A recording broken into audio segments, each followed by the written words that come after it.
Hey guys, welcome back to Lab Cyber. I'm your host Alex. Hope you're doing well. Hope you're staying safe wherever you are. In today's video, I have a very important question to ask you, and that is, how would you feel if you lost access to your mobile device? Like, how would you feel if somebody just came and took away your phone and you're never ever going to see that phone again? Now, obviously, from a financial perspective, you're not going to be happy because you'll have to buy yourself a new phone. You'll have to spend a few hundreds of dollars to buy yourself a new mobile device. But I'm not just talking about the financial impact. I'm also talking about the negative impact of not being able to access your contact list or messages that you had on your phone. I'm talking about the negative impact of not being able to view all the images and pictures that you stored on your phone, and also the videos that you recorded with that phone. And I'm also talking about the potential loss of access to the applications and the accounts that you had on that phone. The impact can be very, very severe, right? So in today's video, I'm going to talk about the steps that you can take today to mitigate or reduce the negative impact in such a scenario where you do lose access to your phone. Because yes, it's true that it's highly unlikely that somebody will just come and take your phone away from you, but you could lose your phone, you could misplace it, somebody could even steal the phone from you.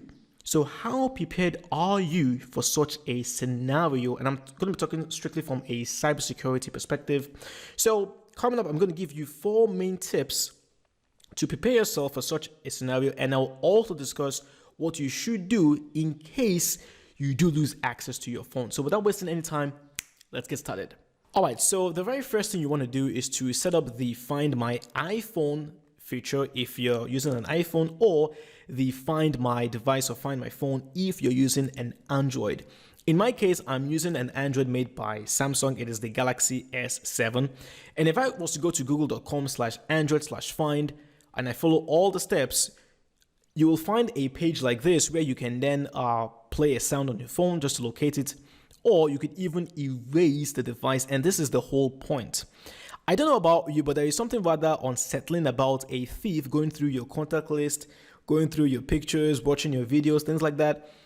The point here is that when you have this enabled, you can erase all the content on your phone without even actually having physical access to your phone. So please set this up today. And with Android, you have multiple options. You could go to your phone, like if you physically go to your phone right now, you go to the Google settings. I'm sorry I can't show you because it's not going to be that clear, but in my case, if I was to go to the Google settings under the phone settings itself, and I was to go to security, there will be the option right here to find my device. I don't know if you can see that, but it's available on every Android phone.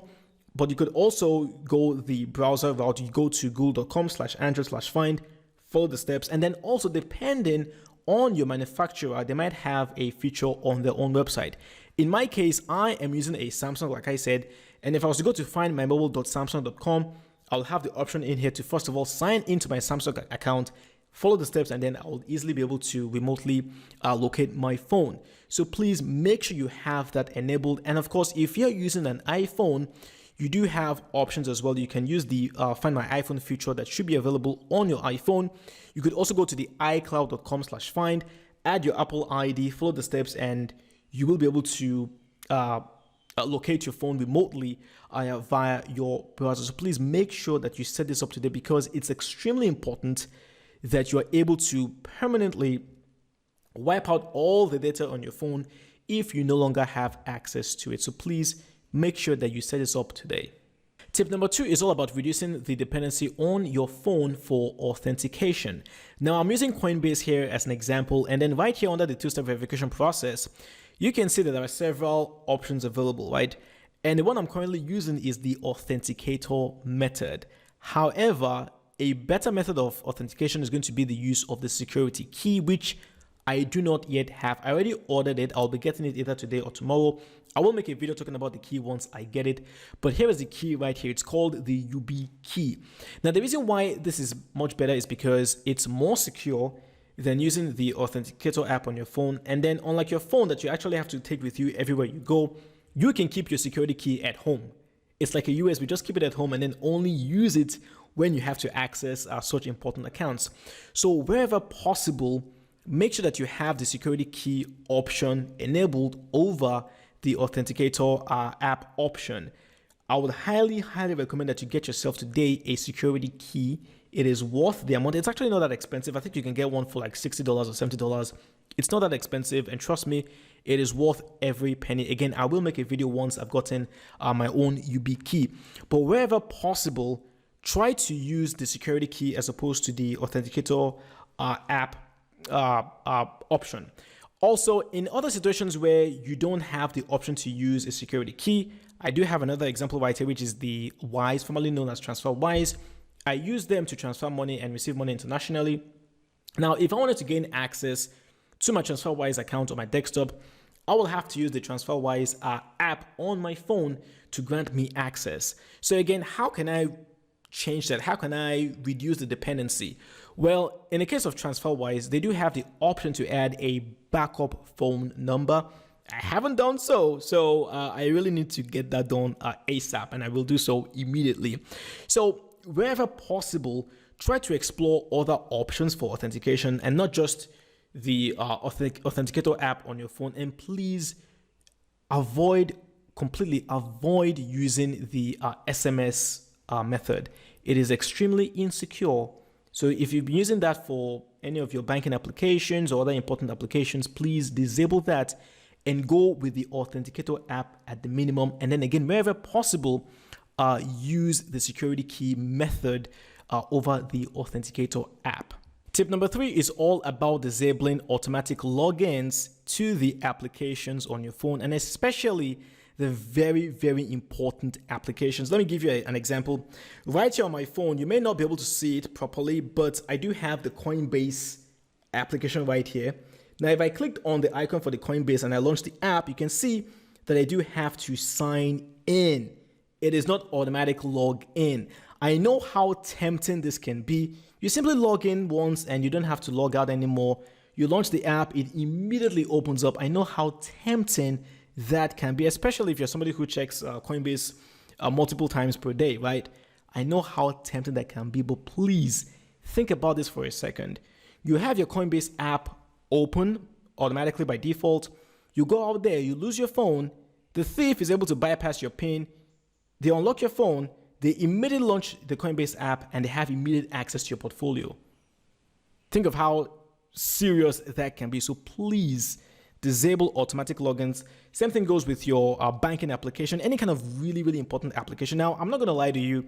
I do have a few applications in here that will open up automatically. That is my Gmail and my Instagram. However, my excuse here is that the negative impact of somebody having access to my Gmail or Instagram is not going to be quite as severe as them having access to my banking application or my Coinbase account.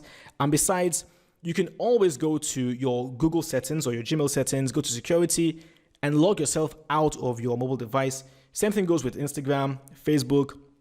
If you lost access to your phone, go to the website and log yourself out of that device. But please make sure that you've disabled automatic logins for your very, very sensitive and very, very important applications like your Coinbase, banking app, and so on.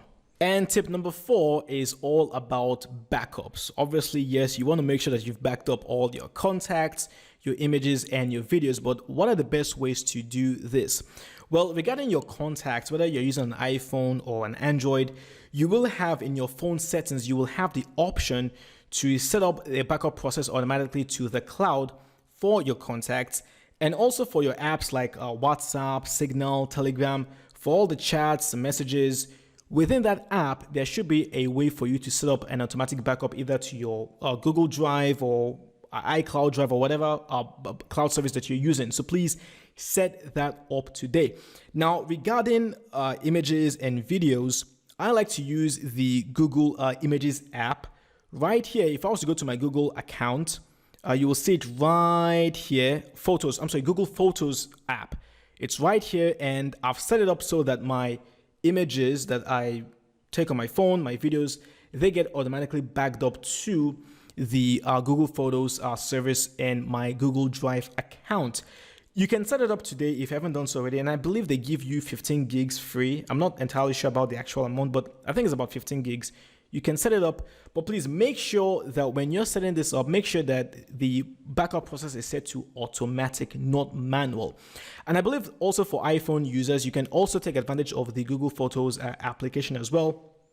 Or even with your iPhone, I'm pretty sure that there are other kinds of services that you can run today to ensure that your videos and your images and also your contacts are backed up. This is one of the best things that you can do, so that if you have everything all backed up, you will have no problem with remotely wiping out all the content and data on your phone if it gets stolen. Okay, so what should you now do if in case your phone does get stolen or you've misplaced it?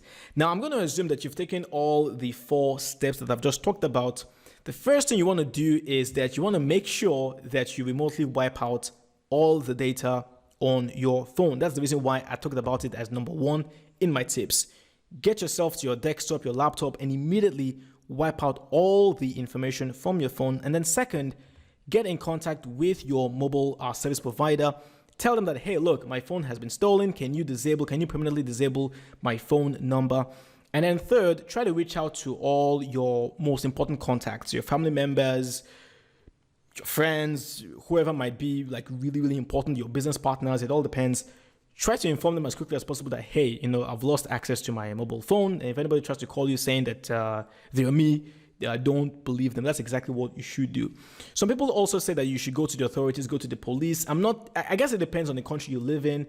In some countries, it's useless to go to the police in such scenarios. But in some other countries, it might be worth you filing a police report. It might be important. So just look into that as well. So that's pretty much it for today's video on how to reduce the negative impact of losing access to your mobile device. If you enjoyed the video, give it a thumbs up. Let me know what your thoughts are. If you have any comments, questions, put them down in the comment section below. Share this video with anyone whom you feel might benefit from it. And if you haven't subscribed to the channel, please do hit the bell so that you're notified whenever I upload a new video. My name is Alex. It's been a pleasure, and I'll talk to you next time. Cheers.